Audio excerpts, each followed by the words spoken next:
This is OwlUp, where learning happens in minutes, not hours. For a deeper journey, explore all our courses at owlup.co. Now, let's dive in.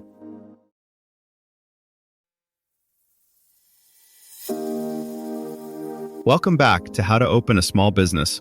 This is Chapter 2, and today we're cutting through all the confusing jargon around LLCs, S-Corps, and going solo to help you figure out which legal structure actually makes sense for your business. Let's get into it. About 7 in 10 small businesses start in the riskiest legal setup without realizing it. You're signing contracts, taking payments, maybe hiring help, and every move is tied straight to your personal bank account. Here's the twist. Fixing that might be simpler than you think. So before you click another File LLC in 5 minutes ad, hit pause. The structure you pick right now quietly decides 3 big things later. Who gets sued when something breaks, who gets paid when money comes in, and who gets a headache when the IRS shows up with questions. This isn't about being official or looking legit on LinkedIn. It's about choosing how much of you is on the line when a client refuses to pay, a contract goes sideways, or a partner suddenly wants out. Think of 3 tracks on your business album. Protection. What happens if something goes wrong? Taxes. How much you keep from every dollar of profit? Flexibility. How easily you can change course as you grow.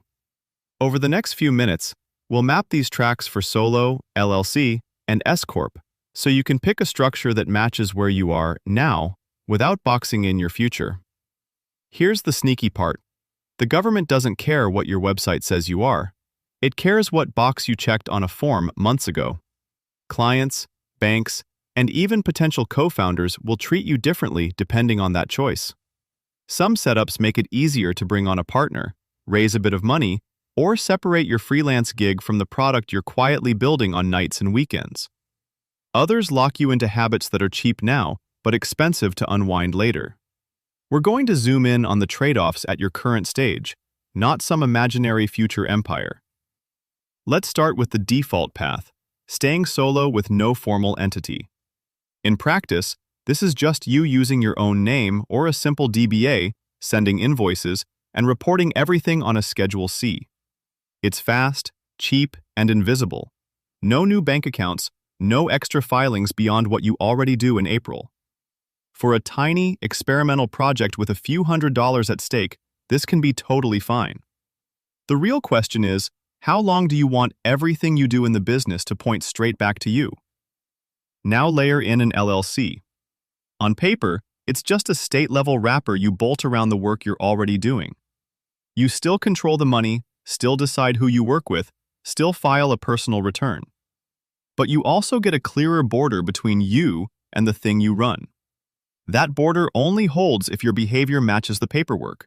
Separate bank account, clear records, contracts in the company's name. Think less about the form you file and more about whether your day-to-day habits would make sense to a skeptical judge or lender reviewing them later. Then there's the S-Corp election. You're not changing the state-level entity, you're changing how the IRS looks at your profit. Instead of treating all profit as your personal work income, the rules let you split it into 2 streams, one as wages, one as leftover profit. That split is where the potential savings live, but it also pulls you into a more structured world. Running payroll, putting yourself on a set pay schedule, documenting why the salary you chose isn't unreasonably low. The hard part isn't knowing these options exist, it's matching them to your actual numbers and risk. A writer making $12,000 on the side from one client has a different profile than a dev shop at $180,000 with contractors touching production code. One might just need clarity around banking and contracts. The other might justify the extra layers of compliance to protect a growing operation and shave down self-employment tax. So instead of asking, which structure is best, a sharper question is, what specific problems am I trying to solve this year? Confusion, risk, or excess tax? And at what dollar amount do those problems become worth paying to fix? Sam is a UX designer freelancing on weekends. She keeps her day job, brings in $8,000 a year on side projects, and her risk surface is tiny. Short contracts, low dollar amounts, no employees. For her, staying informal for a few months while she proves demand might be smarter than rushing into paperwork. Her real constraint is time, not structure. Now contrast that with Ravi, who's about to sign a $90K annual contract to maintain a client's internal tools. He'll subcontract parts of the work and handle production data. Suddenly, questions like who signs the contract and whose name is on the checks matter more than how quickly he can file his return. His bigger problem isn't picking a perfect structure, it's making sure one ugly incident doesn't follow him home. Then there's Lena, whose SaaS side project quietly crossed $120,000 in profit. She's not quitting her job yet, but she's bumping into a new constraint.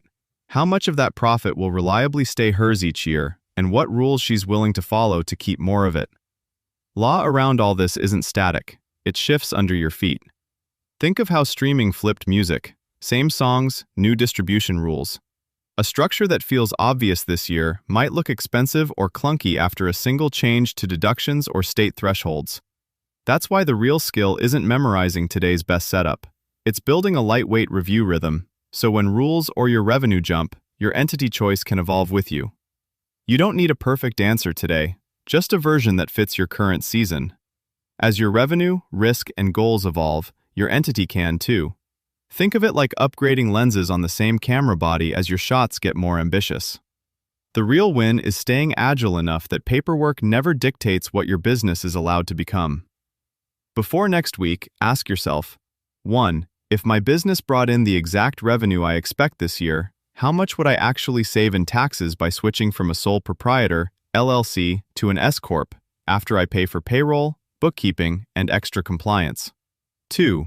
Given how many clients I realistically have, or expect, in the next 6 to 12 months, what specific legal risks do I face?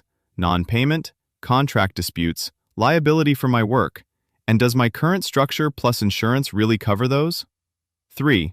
If I knew I'd need to change structures in 18 to 24 months, what would I do differently today with my contracts, bank accounts, and payment systems so that upgrading from a simple LLC/solo setup to an S-Corp is basically a paperwork formality instead of a stressful overhaul? This was OwlUp, your daily step forward. To keep learning with structured courses and more insights, go to owlup.co. Until tomorrow.